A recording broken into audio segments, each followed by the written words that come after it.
Peter smiled down at the figure in his arms. It had been a long night. After arriving at the hotel, the pair had simply fallen into each other. By some unspoken need, Yasmin had pressed herself into Peter's arms, holding him like she was afraid to let go.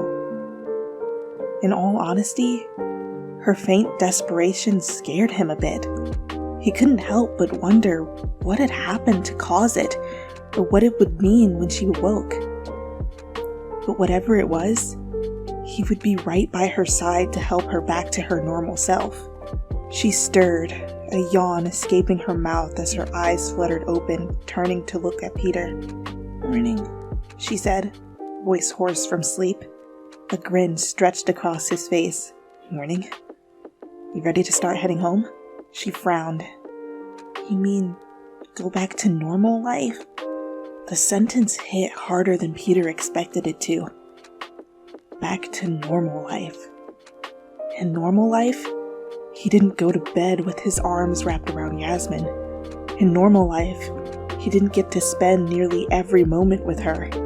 In normal life, he couldn't hold her hand, passing it off as something for show. His 9 days were almost up, and even though he felt like something had changed, all he'd ever dreamed of still felt unreachable.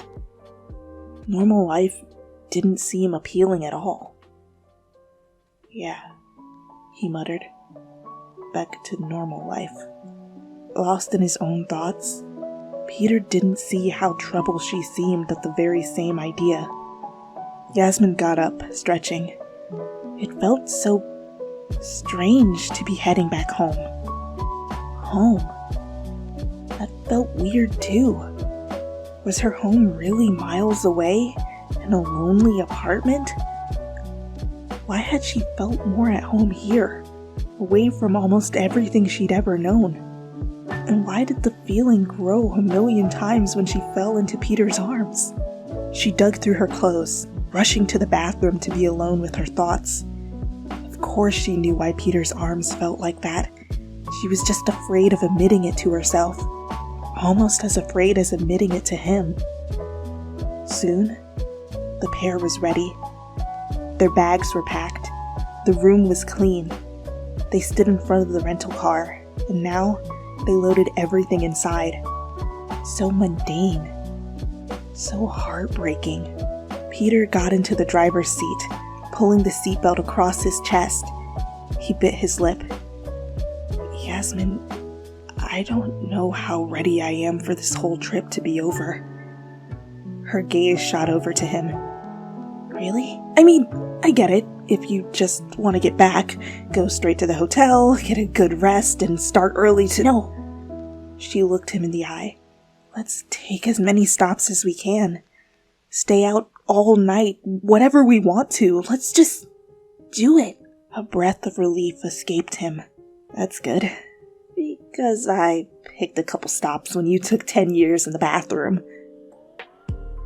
"You know, I'm not really into hikes, or walking, or moving in general," Yasmin said, climbing out of the car. "Oh, come on.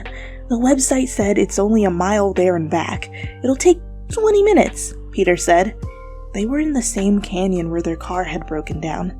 Peter had done some quick research and found a trail leading to a waterfall close to the road.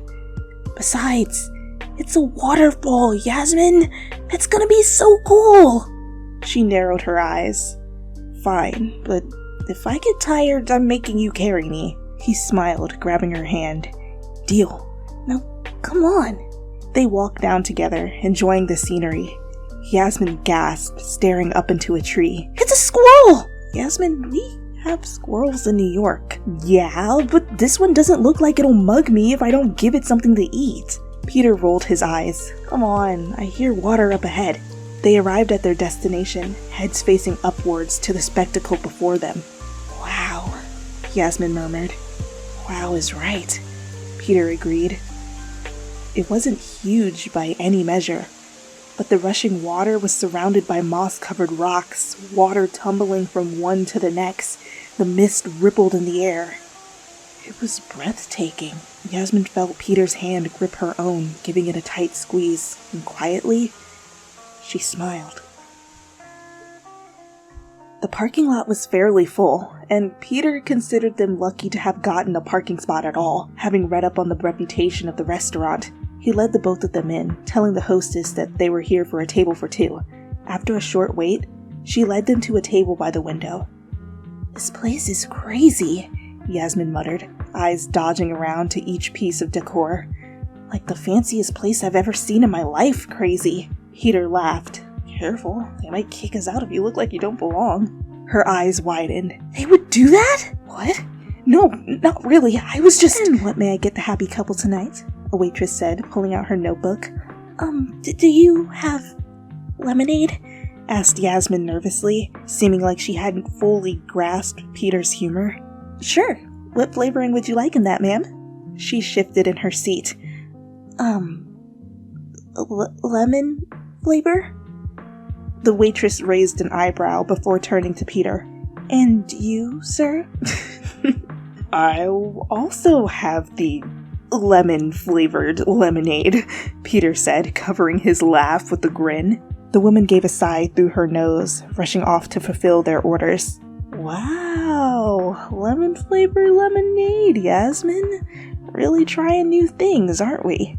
Peter said. Yasmin frowned at him. "You freaked me out with your dumb joke."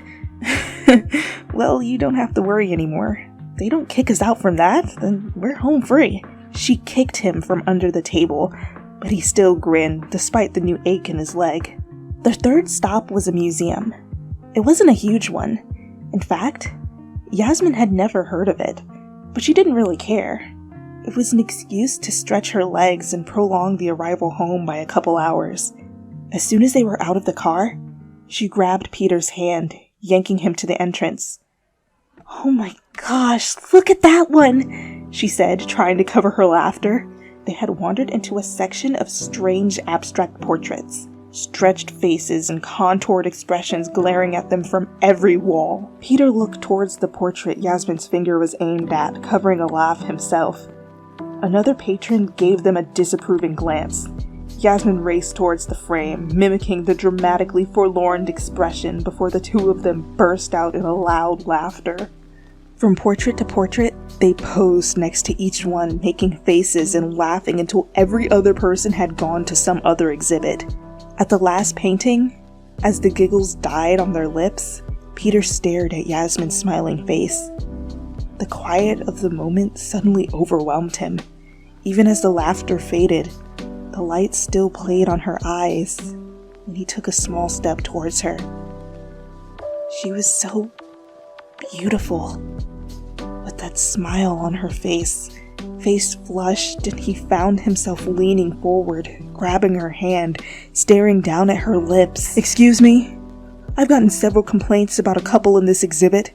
Would that be you two?" Peter jumped back, looking at the security guard standing in the doorway.